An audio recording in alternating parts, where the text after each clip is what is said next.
பக்தனே ஜெயராமன் தொண்டனே பேராற்றல் தந்திடும் ஸ்ரீ ஆஞ்சநேயனே.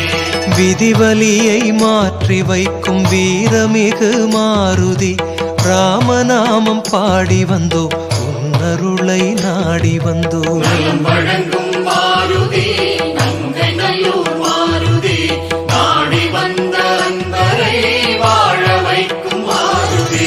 வெற்றிலையில் மாலை கட்டி சாற்றி